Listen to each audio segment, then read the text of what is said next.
week 6 of the fantasy football season. And here's a few tight ends I have as sleepers this week. The first guy, Daniel Bellinger of the New York Giants. I've mentioned him on and off over the last few weeks as a sleeper option. And like I said, this Giant team, they just don't have many weapons in the passing game. And Bellinger, at least the last few games, he's been serviceable. Week 3 versus Dallas, 4 catches, 40 yards. Week 4 versus Chicago, 3 catches, 23 yards.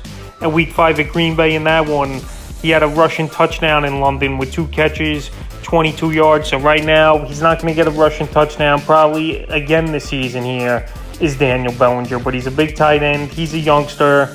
And this Giant team, like I said, needs pass catchers. And tight ends been a horrible fantasy position as well. So right now, if you're in deeper leagues with injuries and the buys, Daniel Bellinger's out there in 98% of fantasy leagues. And if you want to take a roll of the dice, he's a sleeper option this week. The next guy is Gentry of the Pittsburgh Steelers. So far, Pat Freiermuth, he's missed practice with concussion.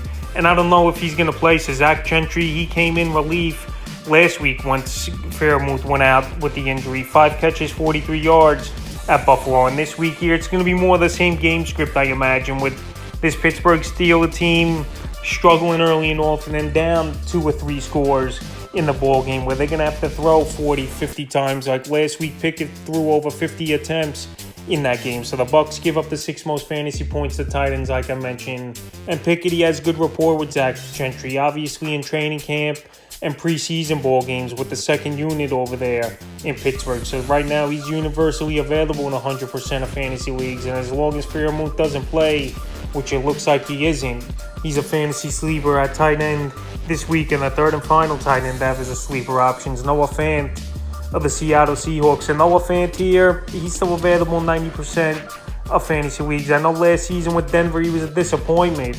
But this year, he's been serviceable with the Seattle Seahawks. And Geno Smith, he's looked like a different quarterback. Maybe it's taken him 10 years to find his footing for the former first-round pick of the New York Jets going way back. But anyway, Geno Smith spreading that football out. Will Disley, I know, has been a sleeper over the last few weeks. Well, last week had a down ball game. And Noah Fant, he's seeing snaps and he's making plays out there. So Noah Fant, the last couple weeks, like I said, has been serviceable. Week 4 at Detroit, I know, very fluky. 1 catch, 2 yards and a touchdown. But then last week in New Orleans in Week 5, 3 catches, 49 yards on 5 targets. So this week here, good matchup versus the Cardinals. Give up the 2nd most fantasy points to tight end. So if you're in a pinch for tight end, which a lot of people are, it's just been a bad position all around this season. Noah Fant is a sleeper option this week. So that's a few tight ends I have as sleepers for Week 6 of the fantasy football season.